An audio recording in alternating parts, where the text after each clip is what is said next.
Il est né en 1907 à Lodz, Łódź. Non, il est né à Nowy-Korczyn. Oui, officiellement en fait. Mais en réalité, on ne sait pas. Oui, enfin, parce que là, à l'époque, dans certains les archives étaient folklore. Et puis aussi, les déclarations se faisaient pas au moment de la naissance même, mais un peu après, donc des fois ça ne correspondait pas à l'exactitude. Au point que les gens se demandaient s'il valait mieux déclarer plus vieux ou plus jeune. Et ça ne leur passait pas l'esprit de déclarer l'âge exact, quelquefois, voilà. Donc il est né en 1907, en fait il a toujours vécu à Łódź, toujours jusqu'à ses quasiment 20 ans, et il voulait faire de la photo. Il voulait faire soit de la photo, soit de la peinture. En fait, il voulait être artiste, peintre, photographe, il ne savait pas très bien. Et à l'époque, pour ces gens-là qui avaient des envies d'être artistes, il fallait à un moment donné ou à un autre venir en France.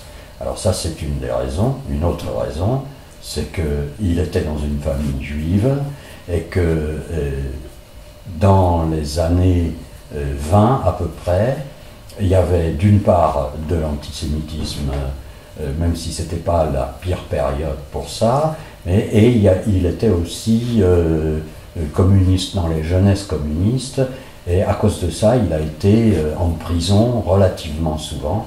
Tous les gens qui s'engageaient dans le mouvement communiste, en particulier les juifs, étaient persuadés que ça résoudrait le problème de l'antisémitisme. C'est en quoi, effectivement, ils sont bien bourrés. Enfin, bon, oui, à l'époque, ils ne pouvaient pas savoir. Voilà. Son séjour le plus long en prison, ça a été de presque 1 an. Et le chef d'accusation, c'était de vouloir renverser le régime par la force. Il a eu un non-lieu. Je crois que ça lui semblait évident que ce n'est pas possible d'admettre le fascisme. Il savait dès le départ qu'il allait très probablement être envoyé à Narvik, puisque c'était la bataille du fer, la route du fer. C'était les chasseurs alpins, enfin, officiellement, oui, officiellement c'était bien sûr la Légion étrangère, donc officiellement il y avait des appellations françaises, chasseurs alpins par exemple, dans la brigade dans laquelle il était, mais en fait les uniformes étaient des uniformes polonais, et c'était donc Strzelec Podhalański. Quand ils sont partis de Norvège, donc ils sont rentrés d'abord en Angleterre. D'ailleurs, un des bateaux qui transportait toutes les photos qu'il avait prises à ce moment-là a été coulé par les Allemands, ce qui veut dire que presque toutes les photos ont disparu. Il y a quelques-unes qu'il a retrouvées par hasard dans des publications de l'armée, mais c'est tout. Et ensuite ils sont revenus, je ne sais pas combien de temps ils sont restés en Angleterre, mais pas longtemps du tout. Et quand ils sont revenus en France, je sais même pas où ils ont débarqué par exemple. Mais toujours est-il que sur le chemin du retour, c'était déjà la débandade, et on leur a appris qu'il fallait qu'ils rentrent chez eux par leurs propres moyens. Et par contre, il a été officiellement démobilisé quand même, c'est-à-dire que ce n'était pas de son propre chef qu'il a quitté, si je puis dire, l'armée. Il a eu un ordre de démobilisation, effectivement. Il faisait partie de l'état-major. Alors, une question qu'on lui a évidemment posée, parce que les enfants, c'est une première question qu'ils posent à un père qui était à la guerre, c'est: est-ce que tu as tué des gens? Et il nous a dit non, jamais. Il s'est rarement servi de fusil.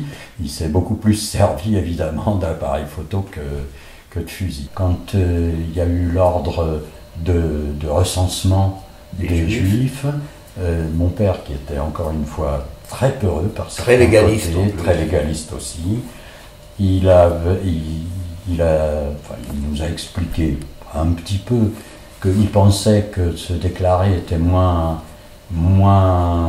grave que de ne pas se déclarer et puis d'être qu'on vienne vous chercher des noises, mais pourquoi vous n'êtes pas vous êtes pas déclaré. Et à l'époque, c'était quand même tout à fait au début. Ils ne croyaient pas beaucoup que ça pourrait aller jusqu'où c'est allé de la part des autorités françaises, même vichistes, malgré des choses où ils sentaient que ça allait pas du tout, quoi. Bon.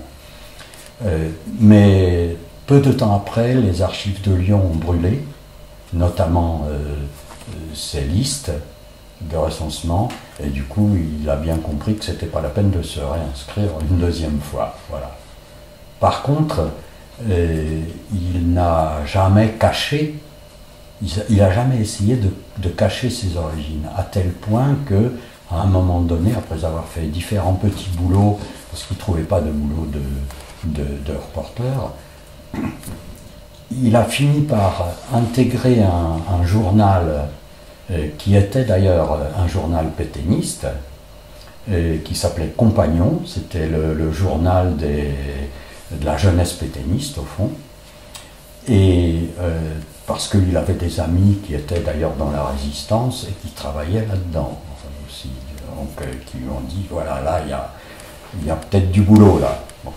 Et quand il est allé demander du travail là, il a rencontré le directeur du journal, et le directeur du journal lui a demandé de se présenter un peu.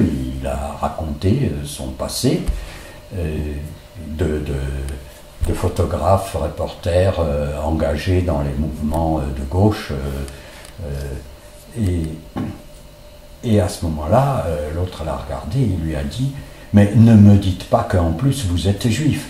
Et mon père a répondu à ce moment-là « Ah ben puisque vous ne voulez pas que je vous le dise, je ne vous le dis pas ». Voilà. Et il n'a jamais été quand même embêté, finalement. Je crois qu'il était naïf. Il avait une part de naïveté, mais aussi peut-être il a eu la chance de tomber sur des gens qui ont apprécié aussi cette espèce de franchise, quoi. Oui, voilà. Oui, parce qu'en fait, il s'est passé un peu la même chose en Pologne dans les années 50. Dans les années 50, donc, quand il est revenu en Pologne, il a été convoqué à un moment donné, justement, au comité central du parti. On lui dit, mais enfin, camarade Salny, vous n'êtes pas au parti, il faut que vous veniez au parti. Il a dit, je peux pas, j'ai trop de préjugés bourgeois. Il a gardé, parce qu'il en était pas fier, mais enfin ça lui plaisait de le montrer quand même, tout de suite à la Libération, des ordres de mission pour aller dans la zone de Marseille en particulier, où là il avait des ordres de mission de la résistance en même temps, quoi. Donc, enfin la guerre était quasiment finie à ce moment-là. La résistance dont il ne faisait pas partie officiellement avait suffisamment confiance en lui pour lui confier des missions des missions, disons qu'ils savaient qu'il travaillait pour des journaux, que ça allait être publié, et ils avaient suffisamment confiance en lui pour lui donner des ordres de mission, demandant en fait aux différentes autorités provisoires de faciliter le travail du reporter Slavny, pour le journal Combat d'ailleurs c'était. Voilà. Enfin, il n'était pas, lui, dans le réseau Combat, par exemple. C'était un hebdomadaire pour l'émigration. Et très rapidement, il est passé, je ne sais pas à quel point, sous le contrôle des autorités polonaises, donc d'après-guerre, hein, mais en tout cas, ça paraissait en France, et ça concernait les Polonais, avec l'idée assez rapidement de rapatrier en Pologne le maximum de Polonais en France, en particulier beaucoup de mineurs.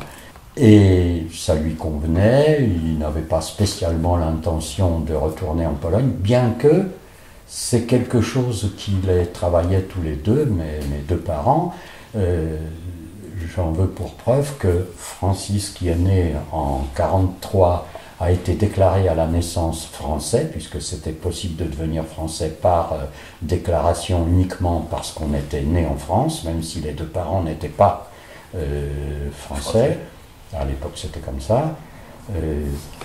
C'était mieux pour des questions de sécurité pendant la guerre, ça c'était évident. Moi, je suis né en 1945, donc la France était déjà libérée, même si c'était quelques temps avant Non, c'était après déjà, hein, Quoi donc la paix, en 1945, oui. Ça c'est oui, c'est le 5 juin, toi t'es né après. Oui. Et donc là, moi j'ai pas été déclaré français, j'ai été déclaré polonais. J'étais polonais à ma naissance et en vivant en France jusqu'en 1950, j'étais polonais en France. Voilà. Donc ça veut dire qu'ils envisageaient quand même la possibilité de retourner en Pologne pour construire un pays nouveau. Donc il y avait cette idée-là, comme beaucoup de gens de gauche. Par contre, en 1950, il a commencé à y avoir donc j'allais dire de manière sérieuse la guerre froide, et en particulier il y a eu des événements entre la Pologne et la France. Attends. Nous on était déjà en Pologne quand il y a eu ça. Non. Si, parce que regarde, il y a plein de gens qui étaient expulsés à ce moment-là. Non, justement, ils sont partis juste avant. Ouais. Voilà. Donc il y a eu en Pologne des journalistes français qui ont été accusés d'espionnage. C'était des prétextes à la guerre froide, quoi, aux tensions. C'était l'affaire Duno. Voilà. Oui. Bon. Et un certain nombre de journalistes particulièrement communistes ou proches des communistes ont été à ce moment-là en France qui étaient polonais, ont été expulsés et sont partis en Pologne, bien sûr, à ce moment-là. Juste avant, mon père a dû, ou juste après. Non, mais il y a eu Reisky qui lui a proposé. Ah oui, mais attends. C'était ça là.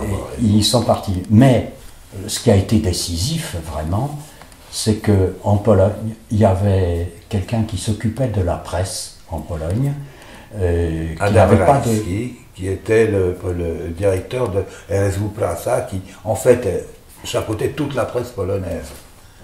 C'était quelqu'un qui était dans la résistance française, c'était quelqu'un qui avait fait en France, qui avait fondé, avant la guerre, il avait fondé un journal qui s'appelait Naje Presse, donc notre presse, qui était un journal qui était édité en yiddish, communiste, qui était en yiddish. Et lui, dans les années 48 ou 49, je crois, il est parti en Pologne. Il a eu des responsabilités très rapidement. En France, pendant la guerre, il a été un des chefs de la résistance du MOI. Donc, dans la zone sud, il était chef du MOI dans le sud. Voilà. Donc, quand il est allé en Pologne, il connaissait mon père d'avant, des années 36, disons, à peu près. Et donc, et puis tout de suite aussi après la guerre, il a eu à nouveau un contact avec lui. Et donc mon père, à ce moment, ce Reisky, qui avait donc des grandes responsabilités en Pologne quant à la presse, a eu l'idée de faire un journal du type, pas un journal, un hebdomadaire, oui, une revue, disons surtout, une revue du type Life ou Match, pour montrer que la Pologne communiste était capable de faire aussi ça. Et ils se sont dit, voilà, il nous faut quelqu'un de ces photographes qui ont fait, pas Match, mais surtout Life. On a Slavny sous la main, on va lui proposer de venir faire ce journal. Et donc ils lui ont dit, voilà, rentrez, on vous confie ça. Là, ça a été décidé. Professionnellement, c'était énorme. Voilà. C'était quelque chose de... Et du coup... Ça se refuse pas, ça. Et non seulement, d'ailleurs, effectivement, ils lui ont proposé de s'occuper du journal, mais ils voulaient même qu'il soit le directeur du journal. Ce à quoi, une fois là-bas sur place, il a dit, pas question, quand ils lui ont dit exactement qu'il fallait qu'il soit le directeur, il a dit, non, moi je suis photographe, je suis pas... c'est pas mon métier de diriger un journal, j'y connais rien, pas question. C'était au moins autant de la photo d'art, entre guillemets, que de la photo du reportage. Mon père se considérait toujours comme photographe d'abord, mais photographe journaliste. Il n'a jamais fait de la photo d'art au sens strict du terme, quoi. Et ça, je crois que ça n'existait pas beaucoup en Pologne. Et donc il a amené ce qu'on a appelé par la suite la photo humaniste, finalement, hein, la photo du type de ce que pouvait faire justement Cartier-Bresson ou Ronis ou d'autres, ou Douaneau, ou des gens comme ça. Lui, il avait appris ça aux côtés de tous ces gens-là, d'ailleurs, en France, et il a dit, bon, ben, je vais essayer de faire en sorte que ça marche aussi en Pologne. Souvent en Pologne, on parlait non seulement qu'il était le père du photojournalisme, mais même souvent on disait c'est lui qui a inventé ça, lui il s'en est toujours défendu, il a dit non, moi j'ai rien inventé du tout, je n'ai fait que le transmettre en Pologne, mais en France ça existait et moi-même je l'ai appris, je ne l'ai pas inventé. Mon père a toujours eu beaucoup un regard très distancié vis-à-vis des choses et avec beaucoup d'esprit critique. Ce qui ne l'empêchait pas éventuellement de dire qu'il pouvait y avoir des choses inadmissibles, mais qui étaient peut-être inévitables ou des choses comme ça, mais il était toujours prêt à les dénoncer. À titre d'exemple, en Pologne justement, quand avec des amis, notamment de la maison où on habitait, ils discutaient d'une photo très connue où on voit Lénine et Staline assis sur des fauteuils quelque part sur une terrasse. Mon père disait aux gens avec qui il discutait de cette photo, il disait ça c'est un montage, cette photo-là c'est un montage. Alors, il disait, mais comment ça, c'est un montage? Mais enfin, il disait, bah oui, je vois bien, je suis photographe, je sais comment faire un montage, je sais ce que c'est qu'un angle de vue, et je vois que les deux personnages ne sont pas pris sous le même angle de vue.